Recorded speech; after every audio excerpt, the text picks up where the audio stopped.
Very good morning to all of you. This is Dinesh Mehbubani. I am HOD in Chemical Engineering Department at LJIET Institute of Engineering and Technology.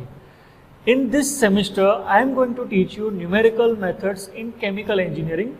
That is the subject of 4th semester GTU. Okay. What are the contents of this subject? First of all, we have to study about the errors and approximations. Then we have to study about the solution of algebraic and transcendental equation, then curve fitting, then solution of differential equation, then solution of partial differential equation, ordinary differential equation. We have to also study about the numerical differentiation and numerical integration. Then we have to study about the interpolation.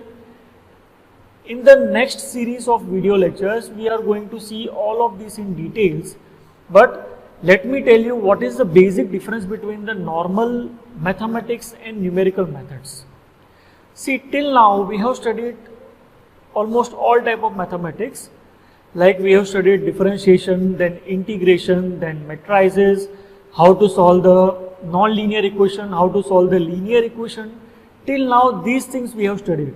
But what is the basic difference between that methods and numerical methods? See, it is said that numerical methods are very easy compared to the analytical methods. Why easy? Because there is no need to remember any type of formulas, remember any type of complex formulas, right? But the main difference is the normal numerical methods will give us the exact solution, but the numerical methods will give us the approximate solution. Now, what is the meaning of exact and approximate? Exact means accurate, right? Approximate means it's not accurate, but it is near to accurate. So if we want an approximate solution, then numerical methods are used. Okay, in the next slide we are going to study what are the application of numerical methods in engineering. Okay, as I told you, these type of numerical methods are used to solve the non-linear equations, then complex graphs. See, it is used in each and every branch of engineering, right? It is used in computer science for finding the root algorithm. Then it is also used to find the profit and loss in the company. There are various methods in that with the help of which we can find the profit and loss in the company. Then it is also used to find the multi-dimensional roots. Now, what is the meaning of multi-dimensional roots? If there are 3 or 4 roots of the equation, then we can easily find the 3 or 4 roots. But if any equation is there and it consists of more than 5 roots, then to solve that type of equation, numerical methods are used. Okay. Then solving the technical problems using scientific and mathematical tools. There are various mathematical tools like MATLAB and then Scilab. These all tools are using numerical methods, right? Then network simulation, then train and traffic signal, and the one more application of it is weather prediction with the help of interpolation technique. Now, interpolation is a method in which we are able to find the intermediate value of any function with the help of the given values of the function. Okay, so we can predict that value. Based on the given values, we can predict that value. So this type of interpolation technique is used in the weather prediction, right? So these are some of the applications of numerical methods. In this lecture, we are going to start chapter number 1, that is errors and approximation. Okay, now in errors and approximation, there are some definitions that are asked in GTU exams, and we are going to start from 3 definitions. The first one is exact numbers, second is approximate numbers, and the third one is significant digits. Meaning of exact number. What is the meaning of exact number? The number that are having no uncertainty and no approximations are known as exact numbers. This is the definition of exact number. For example, if I am taking 1/2, then what is the value of 1/2? If you will find in the calci, the value of 1/2 is 0.5. So that value is exact. Okay. For example, if I am taking 1/4, then the value of 1/4, my calci will give me answer as 0.25, right? Then 4, 7, 8, these all decimal values are exact numbers, right? Now what are approximate numbers? If we study the definition of approximate numbers, the number that have certain degree of accuracy but they do not represent exact number are known as approximate numbers. For example, 1 by 3. If you will find in the calci the 1 by 3 value, the value of 1 by 3 is 0.333333 up to infinity. It depends upon the limitation of your calculator, right? So again, if I will find 1 by 7, it will again give me approximate value, it will not give me exact value, right? Then pi, the value of pi is again 3.14, okay, and so on. Then value of under root 2. You can find all these value in your calculators, right? So these all are approximate because the values are not finite, the values are not exact. So these values are known as, these numbers are known as approximate numbers. So these are the definitions that you have to remember, okay. And the last one is significant digits. Now what is the meaning of significant digit? The number of digits present in a number excluding the leading zeros are known as significant digits. We will study these significant digits in the next slide in detail, but you have to remember the definition. We have to exclude the leading zeros. Okay, we have to exclude the leading zeros and the remaining values are known as the significant digits. Fine. Now let us study the significant digits in detail. I have shown one example here. On the basis of this example, you can easily get that what is the meaning of significant digit. See, I have written one value 0.003070. Now if we exclude the leading zeros, okay, if we exclude the leading zeros, these are the leading zeros, total 3 leading zeros are there, then these 3 leading zeros are not significant, right? Then the leading zeros 0.00. So 3 zeros we have to neglect, these 3 zeros are not significant. Then 3 digits are there, 307, these 3 digits are significant. And the trailing zeros after the decimal point, the trailing zero after the decimal point is also significant. So which significant digits we have to consider? We have to exclude the leading zeros are not significant. Then after the leading zeros there are some digits, these all digits are significant. Then if any decimal point is there, after the decimal point, the zeros are there, that zeros are also significant. So I have written here, see, you can see leading zeros are not significant and the trailing zero to the right of the decimal point are significant. So on the basis of this you can easily get which digits are significant and which are not significant, right? Let us take few examples in which we have to find the significant digits. See, in the first example, the value is given 0.002060. See, excluding these leading zeros, the remaining 4 digits are significant. In the second one, as I told you, in the second one, the digit is, in the second one, the value is 4108. So in 4108, there are 4 significant digits, but we have to also consider 0 after the decimal point. So zeros after the decimal points are considered to be significant. So in this value, there are total 5 significant figures. And the last one is 70900. As I have told you, if there is a decimal point, after that decimal points, the zeros are considered to be significant. But in this value 70900, there is no decimal point. So we will consider only 7, 0 and 9 as the significant figures. So I hope it is very much clear to you. The topic of this chapter is accuracy and precision. Now most of you might be thinking that accuracy and precision are almost same, but no, both are not same. There is a difference between accuracy and precision. There is a minute difference and that we are going to study. Okay, first of all we start from accuracy. What is the meaning of accuracy?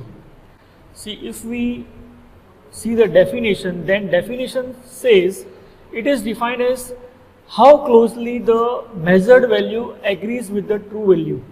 Once again I am repeating, it is defined as how closely the measured value agrees with the true value. The word agrees show here the nearness of the measured value with the true value. How close the measured value and true values are. Okay, if the true value and the measured value both are almost same, then we can say the accuracy is 100%. But if the difference between the measured value and true value is very less, then we can say the accuracy is more. Okay, so it also depends upon the number of significant digits present in the number. Now to understand this in detail, we are going to take one example. Okay, as shown in the example, a true value is already given. What is the true value? The true value is 2.4520. And we have taken number of observations, and the set of measured values are 2.4510, 2.4521, 2.4500 and 2.45199. So as I told you, what is the meaning of accuracy? Accuracy means how close are the measured and the true value, right? So if we find the difference between all of these values with the true value, then I will find this value. I will find this value 2.45199 to be very much near to the true value. So we can say out of these all values, 2.45199 value has the highest accuracy. Why? Because the difference between the true value and the measured value is less. So on the basis of this, we can say to find the accuracy, we need two values. One should be the true value and another should be the measured value. If the difference between the true value and the measured value is less, then we can say the accuracy is high. Okay, I hope it is clear to you.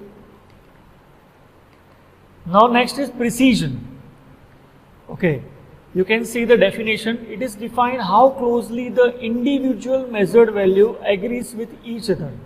Now what is the meaning of individual measured value?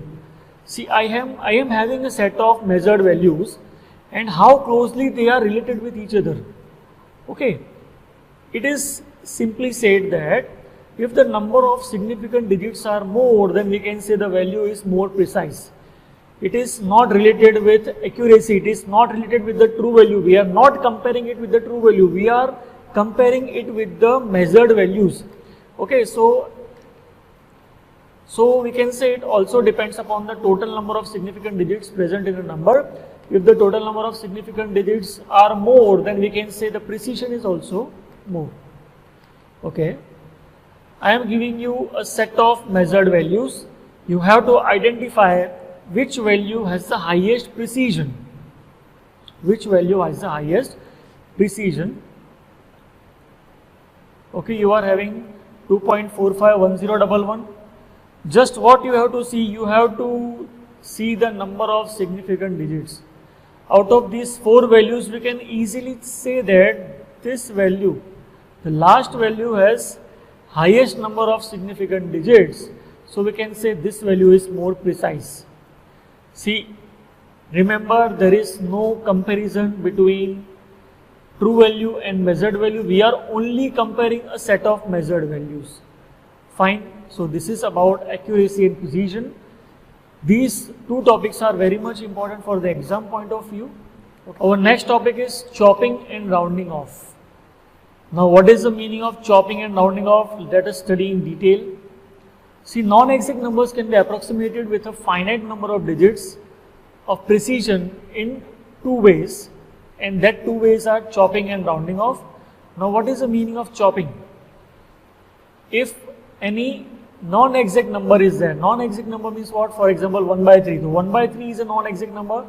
If I will chop off the remaining digits, if I want to represent a number using n digits, okay, then what I will do? For example, I will show you with the help of example. See, I am writing 1 by 3. What will the calci give me? The calci will give me 0.3333 and so on. It will depend upon the capacity of the calci to display the digits. Now if I want to represent this in 6 digits.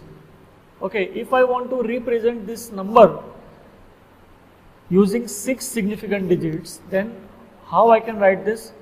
I can write 0.3333,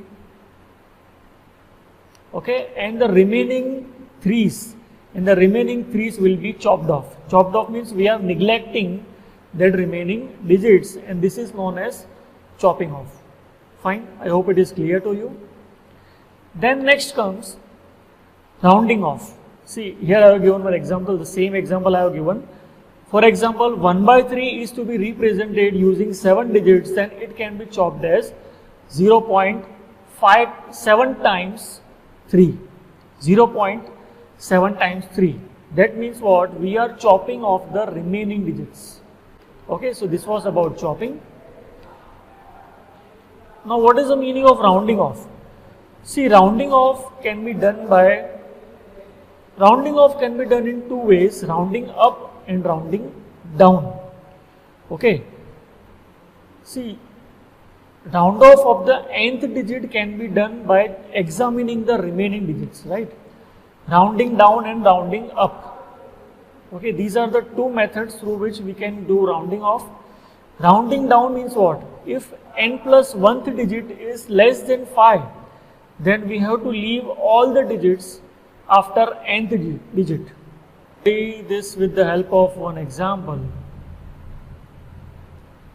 Okay, I have to round down this number up to 3 significant digits.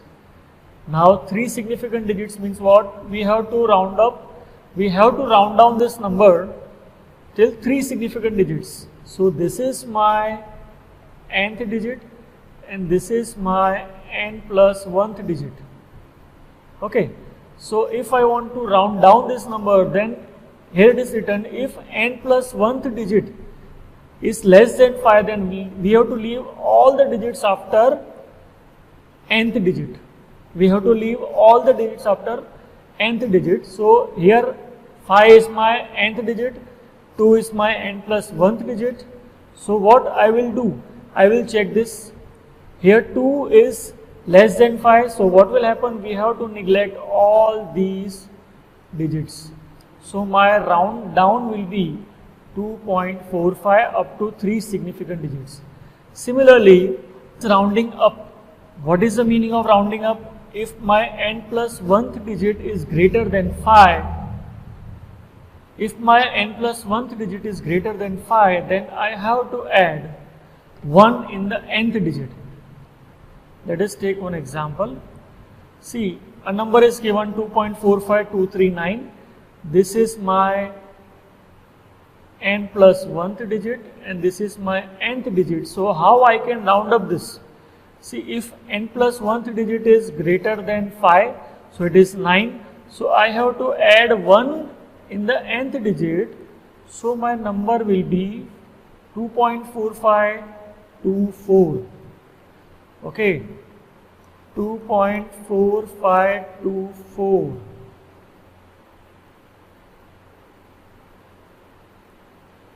Okay, after rounding up, my number will be 2.4524. Why? Because as the n plus 1th digit is greater than 5, I have added 1 in the nth digit. So my number will be 2.4524. Okay, so these are the two cases, rounding down and rounding up. But what if the n plus 1th digit is exactly equal to 5? Then how we can round off? So in that case, what we are doing, if n plus 1th digit is exactly 5, then we have to round off the nth digit by the nearest greater even decimal. Nearest greater even decimal means what? For example, if it is 3, then we have to write 4. If it is 2, then we have to again write 4. So we have to write the nearest greater even decimal in place of the nth digit. So this was about chopping and rounding off. In the next lecture, we are going to study some numericals of rounding off and different types of error. Till then, have a good day. Bye-bye.